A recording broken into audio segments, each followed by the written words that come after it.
રાજકોટમાં પદ્મિનીબા વાળા વિરુદ્ધ અરજી કરવામાં આવી છે। રાહુલ બગડા નામના વ્યક્તિએ આ અરજી કરી એટ્રોસિટી એક્ટ હેઠળ ગુનો નોંધવા અરજી કરી છે। વાયરલ ઓડિયો ક્લિપ બાબતે ફરિયાદ નોંધવા અરજી કરી છે। તાલુકા પોલીસ મથકે અરજી કરવામાં આવી ત્યારે રાજકોટમાં પદ્મિનીબા વાળા વિરુદ્ધ અરજી કરવામાં આવી છે। તાલુકા પોલીસ સ્ટેશન ખાતે આ અરજી કરાઈ। રાહુલ બગડા નામના વ્યક્તિ દ્વારા અરજી કરવામાં આવી છે।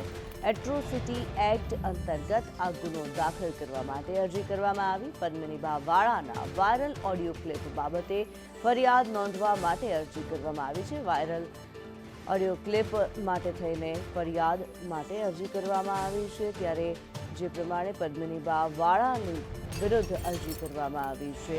બે જ્ઞાતિ વચ્ચે ઘર્ષણ ઊભું થાય તેવા પ્રકારનું વાતાવરણ બન્યું હોવાનો અરજીમાં ઉલ્લેખ કરવામાં આવ્યો છે। પદ્મિનીબા વાળાની જે ઓડિયો ક્લિપ વાયરલ થઈ એટ્રોસિટી એક્ટ હેઠળ ગુનો નોંધવા અરજી કરવામાં આવી।